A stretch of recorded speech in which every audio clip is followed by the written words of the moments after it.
you assume it's an average household, as it were, right? How does that impact the costing of the premium?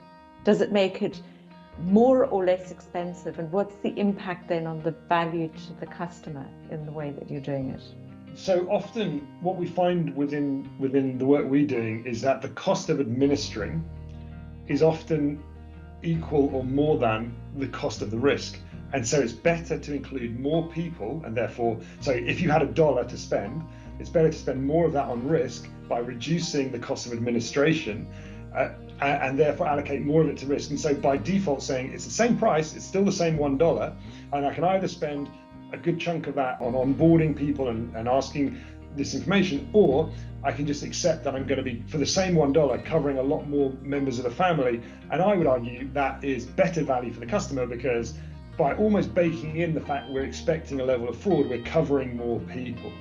That's good news for the end customer, but it's bad news for us as an industry as we try and work out kind of like how many women we're serving. And it's important to work out how many women we're serving because they're the most vulnerable. But I guess there are other ways around that, right? So you would get the mobile number of the SIM card that's been sold with the insurance, right? But I'm gathering that from what you already said. So you could, for each of those mobile numbers, send a text, tell them they've got this insurance, and by the way, ask them to text information about the household, or are you a woman or a man, or you could get that information quite costlessly. Sure, so we could, but the problem is that so the contract that we have, and I think most people in the industry would have with a telco, means that you are not enabled to just send whatever message you want. So any message that you want has to be signed off and approved. So what happens is that so for example, when you sign up for our insurance, Catherine, it comes through the telco, and then we generate an SMS that says, hey, dear XXX, and we replace XXX with, if we know your name, we put your name there, or dear valued customer if we don't know your name.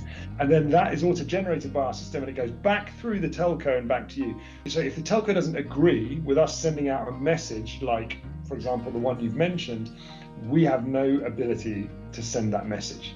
So every message is scripted to the word by the telco, even if it's generated from our system. So the only way that we could send a message around gender or the makeup of the household would be for the telco to also see that that was a valuable thing to send, and for them to agree to share with us the data that came back from the customer, because when the client responded, it would go to the telco, and then they would have to kind of share that information with us.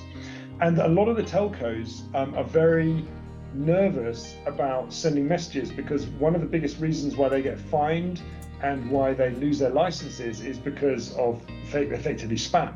So people complain about the number of messages they already get, marketing messages and what have you. And so the telco is very, very wary of sending anything that's not a regulated requirement. So maybe this is the answer. Maybe the regulator needs to say, you know what, you need to know the gender of the clients, and therefore it becomes something which you have to gather, and that would certainly help, because at the moment, if we go to the telco and say, hey, we want to know the gender of the end users, the telco will say, I'm not going to use my limited number of text messages that I get to legally send to this customer every month on that question.